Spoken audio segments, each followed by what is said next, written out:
Hey everyone, Sarah here from Dirtying the Frame podcast. I have some exciting news to share with you. Dirtying the Frame is now available as an audio podcast. You can listen to us wherever you get your podcast, Apple Pods, Spotify, iHeart.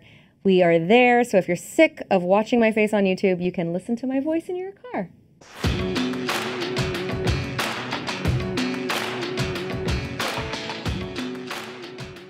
Hello, DTF listeners and supporters of the pod. Swimmers, thank you to our swimmers. Listen, man, I make mistakes. I cut off the beginning of this pod. You only missed like 2 minutes, but we're talking about Pain Hustlers on Netflix. Tune in. It's one of my favorite pods. You'll enjoy it. Sorry, we're still ironing things out here at the DTF podcast. We need to start drug testing. Enjoy the rest of this, though. Okay, so I'm going to quickly just try to summarize this so that you kind of can follow along with what, if you haven't seen the movie, what we're talking about. Emily Blunt is a stripper, and she's down on her luck, single mom. She gets hired at this pharmaceutical company where she makes a ton of money selling fentanyl or getting doctors to write the prescription. And she gets like a crazy amount of money and they all are super happy. And she gets this company back on its feet.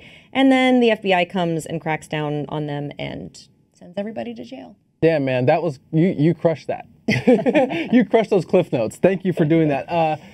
Yes, thank you. And I wanted to talk to you about a couple things in the first act, now that we know the summary of the film. There's a couple things all actresses do, like, oh, I'm going to get really in shape for this, or I'm going to play an ugly person if I'm really pretty, you know? Mm-hmm. Be honest. As a successful actress, as my favorite actor, do women always kind of want to be like, I want to play the stripper? I don't think so. I don't know. I've never heard any of my actor friends tell me that, but maybe. I feel like a lot of substantial actors have gone through that. I'm going to get in really good shape to play this stripper role, like, you know, like how Jennifer Lopez did in her film. Oh, yeah. And Emily Blunt's just in killer shape in this. And I feel like it's kind of a cool challenge for someone that's like, hey, man, it's cool to transform my body to actually live this lifestyle and take stripper classes now that that's became popular. Am I off here or am I just being a dude? Well, I don't know. I think you're just being a dude. Okay. I think she always looks like that. I think she always looks great.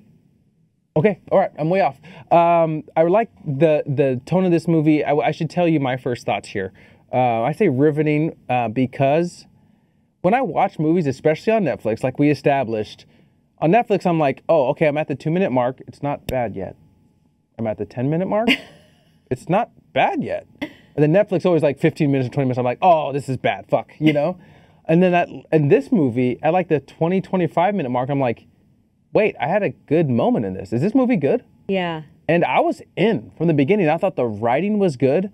I thought off the bat, I could tell, although Emily Blunt just doesn't miss for me. I think for my money, she's one of the best actors, and no matter what film she chooses, because she chooses a lot of different types of films, never puts in a bad performance, no matter what she's in. She's like good money all the time. Even saying that, I thought she was miscast in this. Mm-hmm. And so was Chris Evans. Mm-hmm. Chris Evans has just been on this like pie and this like pillage to like reverse everything Captain America did. He's like, make me play like a guy with an attitude. Maybe I'm a tough guy. Maybe I'm a drug addict. Maybe I'm a killer. Because he just wants to reverse the whole Captain America thing, as like most actors do when they have a prominent role like that. I will say about this movie, what I noticed is that like this is really good acting from people that are just miscast. And I don't know a lot of movies like that. And I still really enjoyed this. I thought it was really well written, actually, too.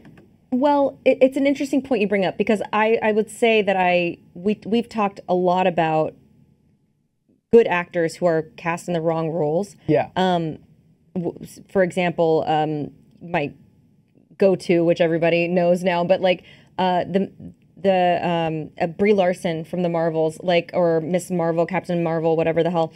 I think she's a good actor, miscast, but I don't think she really pulls it off. So I don't know what the difference is here. I think these two, I totally agree with what you just said. The whole time I was watching it, I was like, this is not Chris Evans. Like, he plays this Boston guy. I think he's supposed to be like a little rough around the edges. You know, he's hitting on the stripper and blah, blah, blah. Like, I'm watching him and I'm like, you're not the right person for this movie. Like, they could have cast this guy and it would have been great. There's a lot of options out there for this guy. And the same thing with her. You know, she's a little too polished. Yes, 100%. As this, like, you know, it would have, if they would have gone more like Florida Project with the look, you know, 100%. or something like that, a little more authentic. She's just like this perfectly beautiful British woman who's like, you know, Mary Poppins. But even then, they still worked for me, which I know is what you were trying to say. But I think the difference is that Brie Larson doesn't work for me as Captain Marvel, but they pulled it off, you know? And I think that's what you were trying to say, and I completely concur and agree. She's not, like, when I look at Emily Blunt, I don't think white trash at all. Like, yeah, it's tough to get there with Emily Blunt. Yeah. It's so weird. It's like, I don't see this a lot. Most of the time I see people that are cast correctly, but they're just not good. I don't know the last time I saw a movie that had multiple roles, especially the main roles in this that were miscast, but they were still acted well, you know? I compare it to like a lot of hood niggas I know make grilled cheese with an iron. Is that true? Yeah, like a jail thing, you know? And I'm like, yeah, it's probably not the best use for an iron, but it still works, you know? You know, and that's what was happening in this. And like, if, I know you said it's not a thing, but if like some female actors are like, I want to get in really good shape to play the stripper in this movie, that goes for men being like, I want to play the tough Boston guy one day. And Chris Evans definitely bites on this, and like everybody wants to have the Boston accent, and you don't need to do it, but it was still very enjoyable the way through. I really like the idea of, and some movies have this, and when they do it, I'm already signed on, and tell me how you feel about it. I love someone that doesn't come from this world that goes to dominate a world. I fucking love that. You know, Timbaland said, the music producer, as people don't know, but like, he's like, whenever you're trying to create something, have someone that's old, that's been doing it for a long time, and have someone new that doesn't know what the fuck to do. They're going to bring new ideas in, you know? And I know so many people, friends, acquaintances that are hood geniuses that if they went to an actual established company, they would make them millions of dollars, you know?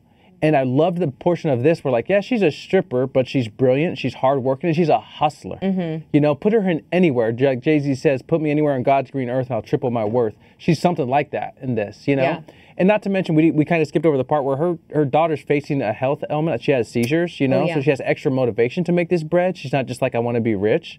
And I was in, man. I thought this writing was really solid. And at no point, I was like 45 minutes in, I'm like, does a Netflix original movie have me interested? So yeah, go on. I'm sorry. Yeah, no, I think those are all really good points, and I agree. I think it is cool to watch someone who's, you know, her character's hungry, and she's such a good actress. You know, I will say, well, we'll get there, but she's such a good actress. I just think she's great. I also like how when Chris Evans is there, there's a line throughout the movie that they say several times, which is like, she's like, is this legal? This seems, you know, a little weird. And he's like, it's like going 67 into 65. It's such a great line. How is my Boston accent? It's like going 60. I don't know. It's not good. It wasn't good. It wasn't good. I would say it's wicked awesome. Oh, thank you so much. Yeah, so a great line, and they use it I think they utilize it very well. I'll start kind of at the beginning chunk of the film. I really thought that this worked for me. When you first meet Emily Blunt, as I mentioned before, she's down on her luck, whatever. And she gets called into her daughter's school because her daughter was setting off fireworks or something. And I love this scene so much, and they got me right away with it, so it worked. But she goes into the office and she's talking to the principal, and she's just like, the principal's like, yeah, we got to expel her. She's going to get expelled. And she's like, no, she doesn't. I read the handbook, and it says, like, you know, you only give her 5 days. Basically, she's like bartering with the principal, and she's like, well, she didn't really put other students in danger because she was across the street. And you know, the principal goes, well, we have to expel her for 5 days, and she goes, how about we make it 1 day? That feels good because it still feels like a punishment, but you know, it's not so intense. I'm so glad you highlighted this part. Thank you. Because it just did a really good job for me and I was going to ask you as a writer, because you know more about that. But like, it achieved showing us who this woman is right away, what her superpowers are, how cool she is with her daughter, and like all of these character traits within one scene that's not about the movie at all. Yeah. Sarah, you're fucking nailing this. Your review's better than the movie. Why do you sound so surprised? No, I'm just saying it's such a good review, and I'm glad you brought up this scene, because when you're trying to write a film like this, everybody, not everybody, but most of the time, you want to get the audience to know the person as soon as possible. And when you're making a film, you're like at a 2-hour runtime, and you're like, if it takes me 40 minutes to get the audience to know this person, I only have like an hour and 20 minutes to make up for it, to tell the story. And the best thing you can do is get one scene where 2 minutes serves multiple purposes. One, in that scene, great mom, right? She's gonna fight for her daughter, which you just love her. I don't know if that's an important part, but it ends up being important because you realize she's sick and she's a fighter. But two, she has this comfortability hustling. She's hustling this person, which equals into sales. Like what she did was like, when you highlighted that point, where she's like, that works for me. She's assuming a sale. Yeah. That's what sales is, you know, like she's asking for it, but the fact that she's sort of assuming that's going to be okay, she's like, that works for me. Like, who cares about them? It's like, oh, cool. Now in this short scene, and this is why I was surprised by the writing. I'm like, oh, cool. I know who Emily Blunt is. I know what makes her good. I know why she's going to work in this movie for me, you know? I thought it was a really good scene. I appreciate you highlighted it. And you like her, right? You like her, yeah. Yeah, because she's like kind of going against authority a little bit. She's standing up for her kid, like you said. And then when she's walking out with her kid's like, I'm so sorry, Mom. Like, she's like, oh, please. You know, they're just trying to, you know, it's like, we're establishing their bond and their love, and she's like the cool young mom, and they're like best friends. So basically this movie is Gilmore Girls, which is my favorite. No, but it was, I thought that was really, really a cool way to start it. And it was quick, you know, like the writing was quick. It was bantery, it was back and forth, the editing was quick. So the first, you know, act of the film, we meet our main characters, as you always do. She's living with her sister. Her sister like kicks her out. And she works at a strip club, and that's where she meets Chris Evans. And all of this is working for me. Like, then she's like, yeah, buddy, I'll take your job. Just get out of here. Like, get home safe, you know, fuck off kind of a thing. Which, as, you know, someone who's worked in the service industry my whole life, like, use that line a lot. Like, yeah, okay, dude, why don't you make sure you get home safe instead of worrying about taking me home with you, you know? But all of that really works. And then she's like, oh, well, let me try and call this guy. And then the movie really starts kicking because now she's learning the business. She meets the boss. What's this man's name? He's so famous. Andy Garcia. Yes. He plays the owner of the company. Yes. You know, he's in it a little bit. I'd say like him and Catherine O'Hara are both kind of, you know, on the periph. What I liked Please go ahead. No, what I liked about this part is what's kind of a surprise is like Chris Evans comes off as a douche that's really successful, but when Emily Blunt goes and visits him the next day, his company fucking is failing. They're like less than 30 days from closing the doors. Yeah, their product works, but no one wants to prescribe it because it's dominated by another medicine in that field, and all these other doctors are getting taken care of by these other clinical trials or whatever, you know, other clinical companies, medicine companies. And what's cool about this scene is that Emily Blunt's a hustler. We've already established that. She meets Chris Evans, and he's a hustler. You know, she has a job. He's like asking her about a resume. She has no qualifications to be selling medicine, to do medical sales. And Chris Evans knows he's got to convince his boss, who is Andy Garcia, to hire her. So he starts doctoring up her resume, which if you've ever done a resume, guys, lie. I was just going to say, this seems like something you would do. Almost every job that you'll do won't be honest in the things they ask of you in the like job listing. They lie to you. You lie to them. No, he doctors up her resume, and it's like crunch time from the get-go. She has to sell like within a week, right? Or something like that. Do you remember this? Yes. So they're like, our doors are closing. We're not even hiring anybody, but they her and Chris Evans convince Andy Garcia to let her come and give it a try. So she has a week to make a sale that none of them have been able to do, you know? So it's like, you know, I've been aware of this industry for a while. I don't know why, but this is a thing that happens or did happen. I don't know if it still is, probably, where kind of these prescription companies are giving doctors perks and stuff to go, not Percocets perks, but like, giving them like actual perks to go, like flying them to Hawaii and like paying for things and trips. And someone just got in trouble a judge just recently got in trouble for doing this with a politician, but. So yeah, this is a thing that happens in real life, but I guess in the show, right, this company doesn't have the money to be offering those perks. So all of the doctors are going with the companies who are paying them essentially to write their prescription. And Emily Blunt like you said, you know, you hire someone who doesn't know what they're doing, who's just like new and is going to try something different, comes in and she gets somebody to write her script, and then now we're off to the races, right? And it's just the perfect combination of Emily Blunt's character of being smart, good with words, charismatic, knowing who she's talking to. Yeah. I've done sales a lot in my life, so it's like it's cool how much of the sales aspect there is into this. But she has to know who she's talking to, and she's a good-looking woman, which it's one thing to be a good-looking woman. It's another thing to be a good-looking woman around really mediocre-looking men that are nerds, that are doctors, that are not very outgoing. You know, this is like the prettiest person they've ever seen talk to them in their whole life, the last 10 years. You know? I will say there's also an interesting part because when she's trying to learn how to do this job well, her daughter's looking up like tips and tricks, or she goes on some message board. Do you remember this scene? So yes. Her daughter goes onto a message board and she's like, any, you know, tips for a first-time pharmaceutical rep?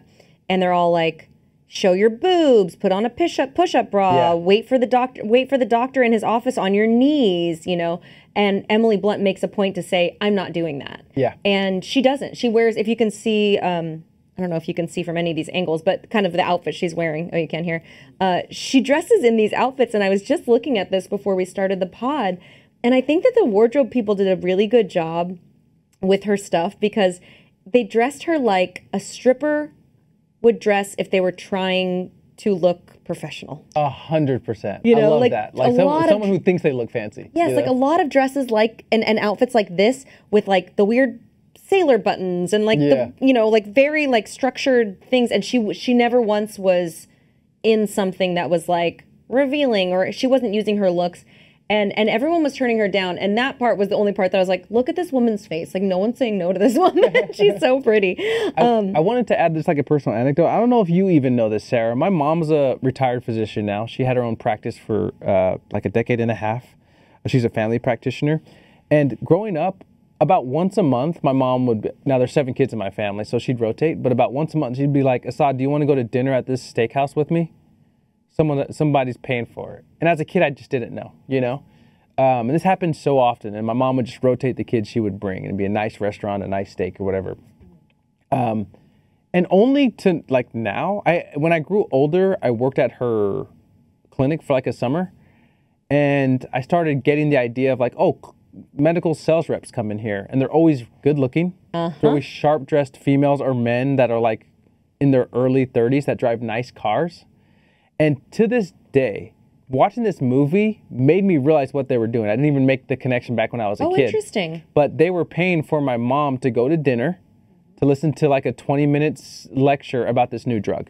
To hopefully sway my mom to prescribing this medicine, you know? Back then when I was a kid, like 8, 9, I just thought it was part of her job that she had to do it. But it was crazy that like watching this movie, I had to make that connection about my childhood, you know? How interesting, yeah. I don't know how I learned about it, but it was always kind of like I always knew about it. So then the second part of the film, they are like killing it. And I like this part because it was flashy and fun. And it was exactly what me as a poor person would do if I was breaking in the cash, you know? Oh, God, yeah. There's like parties at strip clubs and like they're all dressed up and you can tell they're all fucked up somehow, like on drugs or alcohol or whatever at the parties, not like in day-to-day life. But yeah, it was interesting. And then she is the audience's viewpoint in this, if that makes sense. Like there's always somebody who's representing kind of the viewer's standpoint. So Emily Blunt is going, she keeps asking like, is this cool? Like, is this morally acceptable what we're doing? And they kind of breeze over it. You know, there's always an excuse. There's always and then she gets her mom a job, right? So she gets Catherine O'Hara a job. And this is a key part of the story because Catherine O'Hara plays this like, she plays so many different characters so well, but she's the mom from Home Alone, for those who don't know who that is, just from me saying her name. But she plays this like kind of hippy-dippy, aloof, a little bit white trashy mom who was like a bad mom to Emily Blunt, but Emily's trying to take care of her still. And she gets her a job at the firm. And it's so funny because it's like all these young, hot people and her mom. And I like the montage as well where so once the company starts doing better, they start hiring reps. So Emily Blunt's not the only rep. They're trying to like build out their program and hire more people to sell more of this drug. And I thought that sequence was really cool because it's her and Chris Evans interviewing a bunch of people and doing it in a way that people who are like them, who are hustlers like them, who aren't, well, okay, I see you went to school at Harvard and I see you, did this and that. They're just like, people would lie and she would be like, what's your real story? And they'd hire the people that they were like, oh yeah, you're like this really pretty blonde girl comes in. She's like, I was Miss Hawaiian Tropic. And Emily Blunt's like, no. And Chris Evans like 100%. So, and they're both right. They're both warranted. Right. Yeah. And so it's like all of these kind of other hustlers. So they're building this up kind of from, getting scrappy and doing it. And they do, and they're winning and you were happy for them until people start getting addicted to the drug and you kind of start going, ooh, maybe this isn't so great. Yeah, two things about this. Hopefully I remember. One, I always love a montage scene like this. And just because I think I'm a little bit of a hustler and kind of play outside the rules and kind of have to dip my toes in corporate worlds and kind of combine the two. I've always thought that's the most dangerous person. I've met a couple people that are like street smart, and then can navigate a corporate world where I'm like, oh, that person's going to run a company, one day because they have best of both worlds and see it both. But like the cool part in these movies, there's a lot of movies that are similar to this where like a poor person starts rolling in the cash. And the cool part is like, if you've grown up poor, you relate to it so much because you've thought and fantasized about what you're going to do when you get your first $1 million. And so you love seeing it. But it's so effective. The movies get you, and this one it definitely does because the other shoe's going to drop. So it's effective. You're in it. You're happy for them making money because it feels like you're making the money. But you also know that this is going to come to an end, and you don't know how, but you do know it's going to come to an end. Great point. Because another thing I noticed that I really thought added to that, what you were just talking about, kind of like something's going to happen, is that, as I mentioned before, they keep saying 67 and a 65. And Emily Blunt is now, of course, driving around this Mercedes like sports car. And as the pace as like the heat is getting hotter and the pace is getting faster and they're flying closer and closer to the sun, they do all these quick shots and clips of her speeding down the street in this little sports car, right? And so it's like 67 and 65, 67 and 65. And as they start pushing their boundaries more and more, and I know maybe it's cheap, maybe it's an easy thing, but I loved it because I understood it. You hear the sound of her car quite clearly, like, and it's like they're getting more and more dangerous, and they're revving up, and they're going a little faster, and they're going a little faster, and now they're going 80 in a 65, and now you're in danger, right? Yeah. And I really liked that. The pacing of the movie led to that. The storytelling led to that. It all kind of felt like it built to a crescendo at the same time, and they did a really, really nice job of portraying that, I thought. Yeah, and I want to mention what you mentioned. Like, for all intents and purposes, almost every movie I see, the Catherine O'Hara role in this should have ruined the movie. Yeah, she's a character actor, but it worked in this. Yeah. And that means I thought that was good writing and good directing. Catherine O'Hara's just like amazing. Yeah. But she should have ruined this for me. She should have stuck out like a sore thumb because she's too character acting. But she fit into the bedding of this film very well. Very, very well. And yeah, I like knowing what a poor person is like with money. They always say you turn into more of who you are. But it's cool to see all of these people, the ripple effect. So now Chris Evans is making money. Now Andy Garcia, who owns the company, is making money. Chris Evans has a rival at the company that fucking hates him because of they're making money. And then you get to see what Emily Blunt is doing with her money as well. The one thing that probably doesn't work, Sarah, is like, I know you liked the outfits, but Emily Blunt was probably supposed to be like, maybe trash, sorry, trying to dress nice. Yeah. She's so regal that when she's in these clothing, I'm like, she just looks like a regal British person. I was going to say, she kind of looks like Princess Diana, like she dressed like Princess Di.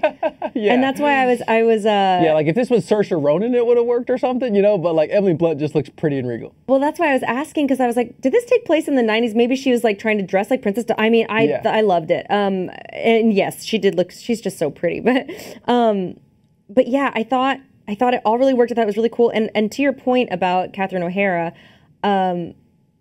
yes, acting. I mean, yes, directing.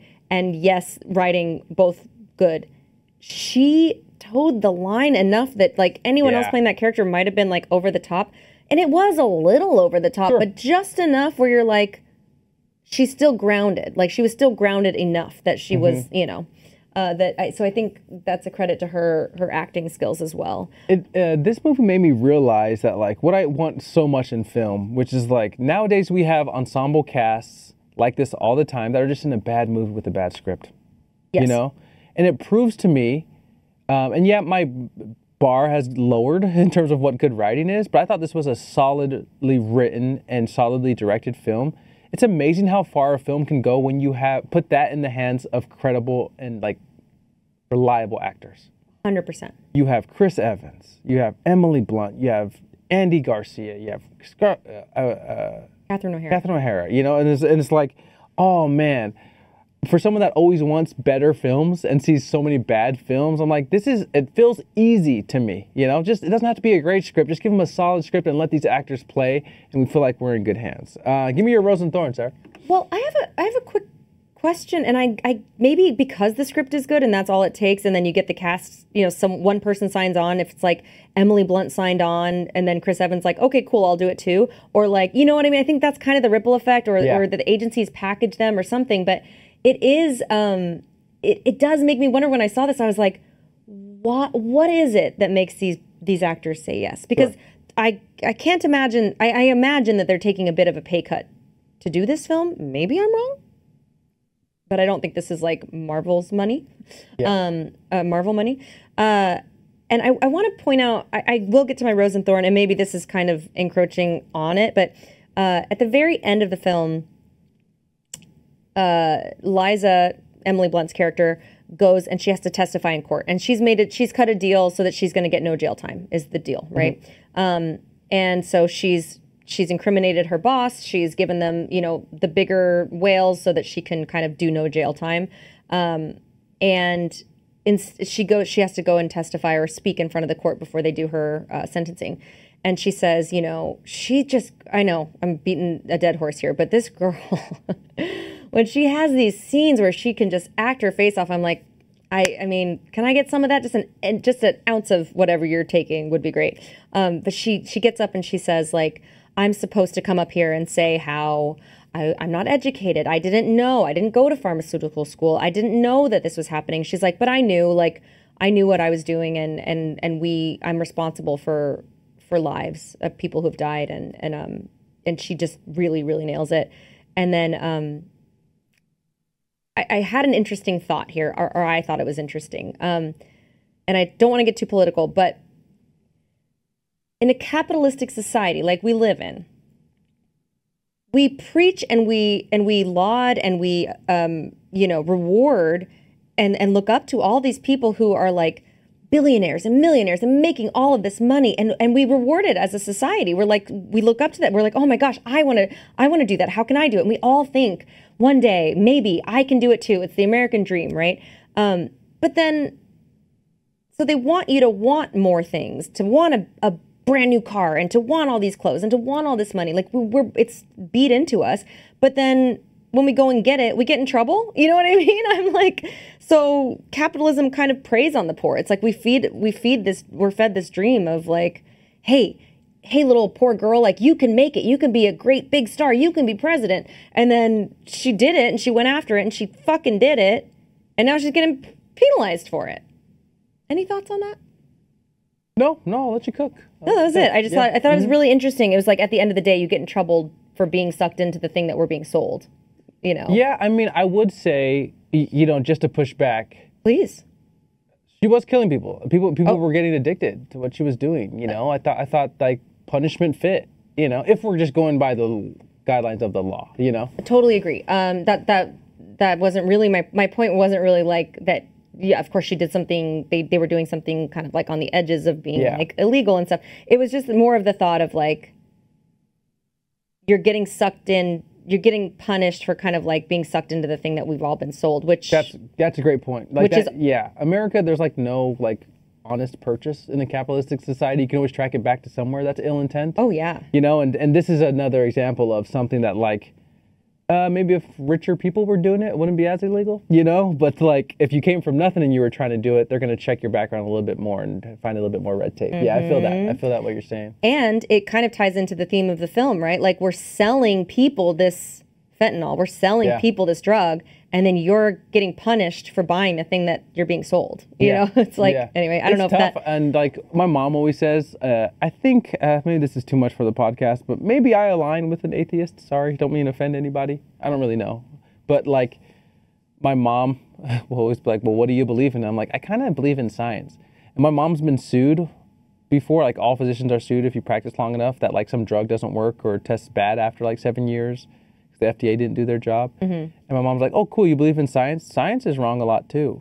You know, so I don't know. It's like the medicine, I'm glad they did a movie about this, because big medicine and medical cells, it's like, it's corrupt, as all things that have high earning potential end up being corrupt in a capitalistic society. I'm glad this movie got made. It was really interesting for me. Yeah, made you think. It was entertaining. Great cast, great performances.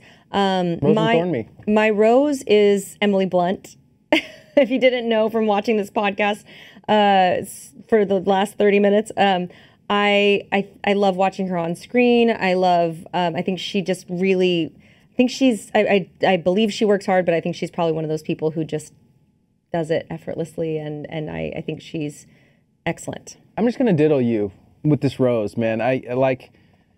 She's had like I say, everything she's in, she just turns in a quality performance every single time. And that's so tough to do. Like most actors are like, hey, I know my wheelhouse. I know I play these roles really well, and I'll stay here, you know? And Emily Blunt does action, she does comedy, she does rom-com, she does like Into the Woods, she does Sicario, she does Pain Hustler, she's one of my favorite movies, Edge of Tomorrow with Tom Cruise. She's an action hero, you know? And everything she does is so quality, and that's so tough when she's taking as many risks as she's taken. I'm like, I was fucking miserable in Jungle Cruise, and I was like, at least I get to watch Emily Blunt on screen. Same. You know, because she's like, and she's one of those actors. When I watch Daniel Day-Lewis and people are like, he's the best living actor, and same with Anthony Hopkins, I'm like, yes, they're phenomenal actors, and it looks like they're trying really hard. No, that's not shade, you know? Emily Blunt, obviously she doesn't get considered with like Daniel Day-Lewis and stuff. All of her roles don't seem that effortful. She seems like it's just so like effortless to her, and she's one of those people who is so striking to look at, and yet possesses the talent where they still get lost in the character. And I just think that's really impressive. Yeah, I agree. I think she's great. And my Thorn is going to step on some toes of my own. So we're going to do my Thorn and my accent police. Ooh. Can I get a siren? I thought this was coming. I thought this was coming, governor. Thought it was coming, fish and chips in South Bennington, governor. That sounds like a Boston accent, but I'm loving it. I'm loving it. Who's my Lucky Charms? I love it. I appreciate the attempt. Your British accent is about as good as Emily Blunt's American accent. I notice her accent in everything she does, and here's what I will say. Okay. She is the one person that I'm like, I don't care. I don't fucking care. Oh, this is big for Sarah. It's huge. She gets a pass? I don't fucking care. Do whatever you want. Sound however you want. Put on a South African accent. Do whatever you want. And it can all sound British, and that's great. There are certain movies where I'm like, oh, you didn't need to put on American, like you didn't need to be American for that. Like just do your regular accent. Yeah. But this movie, obviously she had to be American, and she wasn't American. She wasn't American at all. And the thing is like Sarah, I love the segment, the accent police, because before we were potting, me and Sarah would watch movies, and Sarah would notice it more than anybody else, you know? But the cool thing about this segment is it's a little bit about geography, kids. Like, when people go say, like, I visited a country, like, hey, I've been to Thailand. It's like, no, you haven't. You went to, like, 3 cities in Thailand. That's a whole fucking country, you know? And sometimes we think of, like, a country a lot smaller than it is. So when you say, like, I'm playing an American... Right. Like there is probably 50 to 60 different type of American accents, but the one that's big is like a Midwest American, right? And so when British people play Americans, it's like when Americans play, I don't know, when Americans think about the South, we talk with a big drawl. You know, like the South has people that speak normal. Yeah. You know? Yeah. But when British people play Americans, they go with this, like, what kind of accent would you say it is? I think she was going for like, were they supposed to be in Florida? Is that where this took place? Yeah, I think she was going for like a Southern accent. Okay. Like a generic Southern accent, but her mom didn't have a Southern accent. Yeah. Her sister didn't have a Southern accent. I don't know, man. I don't care. She good. was great. It was good. great. Yeah. That was my Thorn because I truly didn't really like, not that this is the best movie I've ever seen, but I didn't really have, I couldn't think of a Thorn other than my Accent Police. What, did you have a Thorn? You know, I thought if I had to say, What you do? I didn't really love the casting of the doctor that kind of got exposed at the end. Ooh.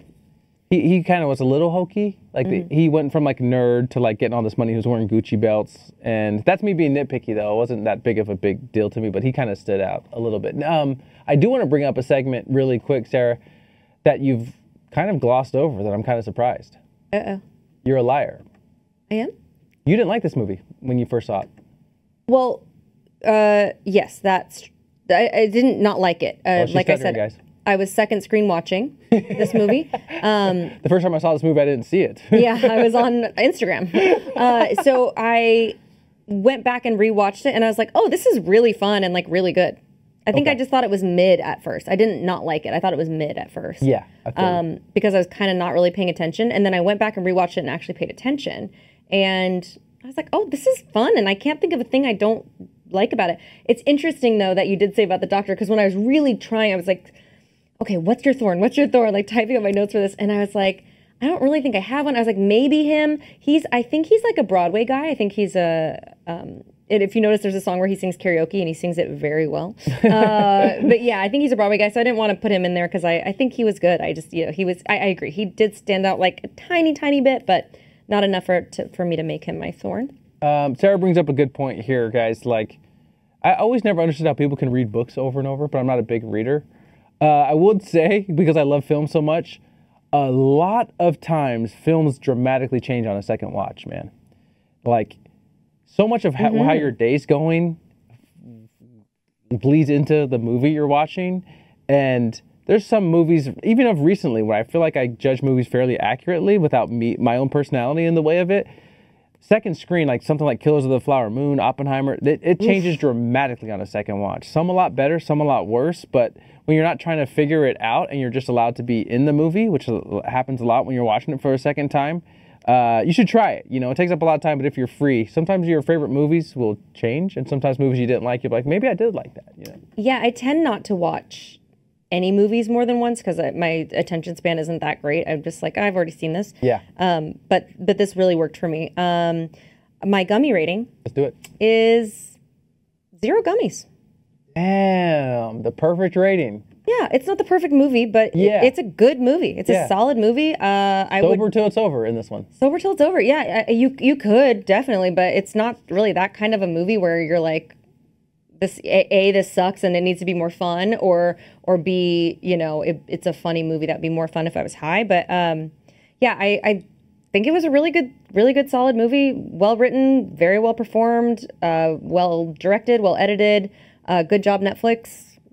I would also say that, I think that's all I have to say about it. No trailer trash, guys, because it was on Netflix. That's what I was gonna Let say. us know how you guys feel about us watching Netflix movies. You know, I feel like it's more accessible. I feel like it's fun, so you guys don't have to spend $40 on a movie ticket. What are movie tickets in LA like now? If you go like IMAX 3D.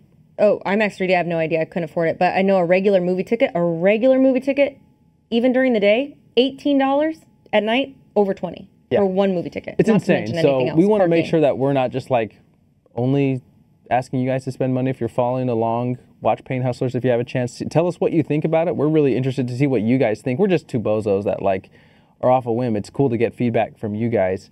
I did want to ask you, Sarah, if you had to, I always put you on the spot here. If you had to double feature this movie, what would you watch before or after it? Ooh, it would definitely be like a cool 90s thriller, like Double Jeopardy. Oh, no kidding. Why? Just thought of it. Okay, all right.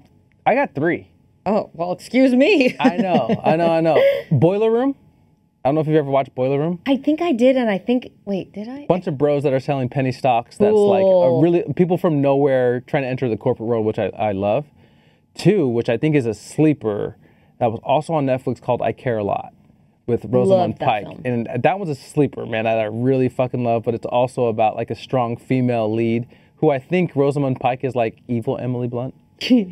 And 3, American Hustle. I think it's pretty similar to like, it feels like a dated group ensemble cast where everybody's trying to get money in similar ways. Oh and man, falling by those the were wayside. great. Yeah. You couldn't have given me one of those? You had to I'm take all sorry. 3 and you have me say a dumb one? I'm sorry. No. This isn't going to work. You can go. Fire Guys- Asaad again. Guys, as Cyrus said, we're on audio now. We started the other way. We started with video. Yeah, we started with video, and we're very excited. We're on probably all of your streaming, and wherever you listen to podcasts. We're Spotify, iHeart, Apple Podcasts, wherever you listen to pods, you should be able to find us. So if you want to listen while you're driving in the car, which is how I like to listen to podcasts, or while you're cleaning or working or doing whatever, now that's available for you as well. And we, are working on getting you some more content for our subscribers. So subscribe so you can get some extra content that nobody else gets. And we'll be back with more interesting and exciting movies. Take a watch of Pain Hustlers. You don't have to leave your couch. And the holidays are coming up, so hopefully you maybe sit down with some loved ones and get to watch it. So thanks for watching. Thanks for listening. And thank you all for being here and spending some time with us. See you next time.